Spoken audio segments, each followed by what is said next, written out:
లక్ష్మీ నరసింహస్వామి గుడి స్వయంగా వెలిసినారు. ఇది చాలా ఏళ్ళ కింది నుంచి ఉన్నది. గత 25 సంవత్సరాల నుంచి అయితే మంచి బ్రహ్మాండంగా జాతర ప్రతి సంవత్సరం మే నెలల నరసింహస్వామి జయంతి రోజు ఇక్కడ కళ్యాణము రథోత్సవం జరుగుతాయి. ఇట్టి కళ్యాణోత్సవానికంటే ముందు 41 రోజు ముందే ఇక్కడ పత్తిపాక గ్రామాల్లో ఉన్నటువంటి భక్తులు మాలలు ధరించి సుమారుగా ఒక 100 మందికి తక్కువ కాకుండా మాలలు ధరించి పొద్దున సాయంత్రం స్వామివారికి పూజలు అభిషేకాలు చేయించి 41 రోజు తర్వాత నరసింహస్వామి జయంతి రోజు కళ్యాణం జరిపించడం జరుగుతుంది.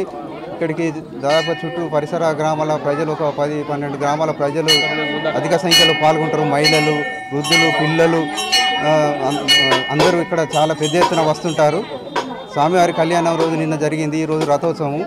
కళ్యాణం రోజు కూడా ఎంతమంది భక్తులు వచ్చినా ఇక్కడ అన్నదాన కార్యక్రమం కూడా ఉంటుంది. ఇక్కడ ఈ గుట్ట మీద వెలిసినప్పుడు ఏంటంటే ఖాళీ బాటనే ఉండే, భక్తులు వాళ్ళు వీళ్ళు కొంత సాయం చేసి ఇట్లా మెట్లు కట్టడం ఇవన్నీ కొన్ని జరిగినాయి. ఈ కింద కూడా ఇంకా సౌకర్యాలు బాగా ఉండాల్సి ఉన్నది. భక్తులకు సౌకర్యాలు అందుతలేవు. కాకపోతే ఇక్కడ ఈ గుడికి ఎక్కువ ఆదాయం లేదు కాబట్టి ఏమి అభివృద్ధి కార్యక్రమాలు చేయడం జరుగుతలేదు. ఇక్కడ లక్ష్మణ్ కుమార్ గారు ధర్మపురి ఎమ్మెల్యే గారు కొంచెం చొరవ చూపి ఇక్కడ ఈ గుడికి కొద్దిగా నిధులు కేటాయిస్తారని ఆశిస్తూ వారికి నేను విజ్ఞప్తి చేస్తున్నాను పత్తిపాక గ్రామ ప్రజల తరఫున.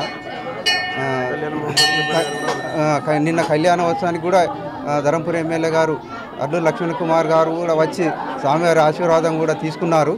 కాబట్టి వారు దీన్ని కొద్దిగా శ్రద్ధ తీసుకుంటారని నేను ఆశిస్తూ. For more videos like this, subscribe Big TV channel.